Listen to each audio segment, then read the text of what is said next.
فرعون کو شیطان کی نصیحت۔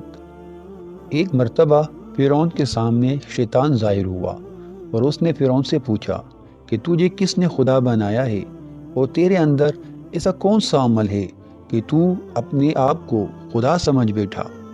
تو فرعون نے کہا کہ میرے پاس بہت بڑی طاقت ہے، میرے پاس بہت سا سونا چاندی ہیرے جواہرات ہیں اور میں بہت بڑے ملک کا مالک ہوں۔ شیطان نے پوچھا اور کیا ہے تیرے پاس؟ فرعون نے کہا میرے پاس اندرونی ایسی طاقت ہے جو تیرے پاس نہیں ہے۔ شیطان نے کہا دکھا۔ فرعون نے فوراً حکم دیا کہ اسی وقت 1000 جادوگر بلائے جائیں اور وہ سب مل کر اس شیطان کو اپنی پھونکوں اور اثر سے اڑا دیں۔ اور انہوں نے اپنا جادو دکھایا۔ شیطان کو بھی اللہ تعالیٰ نے بڑا علم دیا ہے۔ شیطان نے ایک پھونک ماری جس سے سارے جادوگروں کے اثرات ختم ہو گئے۔ دوسری مرتبہ پھر ان 1000 جادوگروں نے اپنا جادو دکھایا۔ شیطان نے پھر ایک پھونک ماری جس سے ان کا اثر ختم ہو گیا۔ ان جادوگروں نے پھر آخری جادو دکھا دیا۔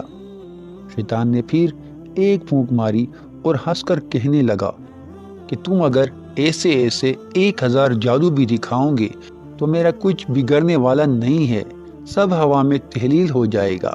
اے فرعون، یاد رکھ مجھے اللہ تعالیٰ نے ایسی چیزیں عطا فرمائی ہیں، لیکن پھر بھی اللہ تعالیٰ نے مجھے اپنا محبوب نہیں بنایا اور مجھے اپنا فرمانبردار بندہ ماننے سے انکار کر دیا، اور تو خدا کا نافرمان ہے، تو رب کیسے ہو سکتا ہے؟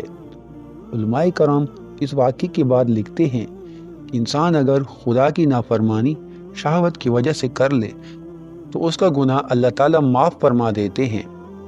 نفسانی خواہش کی وجہ سے اگر گناہ سرزد ہو جائے اور انسان اپنے گناہوں سے توبہ کر لے تو اللہ تعالیٰ اس کو معاف فرما دیتے ہیں، لیکن اگر کوئی تکبر اور غرور کرے اس کو توبہ کی توفیق نہیں دیتے، یعنی تکبر اور غرور کی وجہ سے توبہ جیسی نعمت سے محروم ہو جاتا ہے۔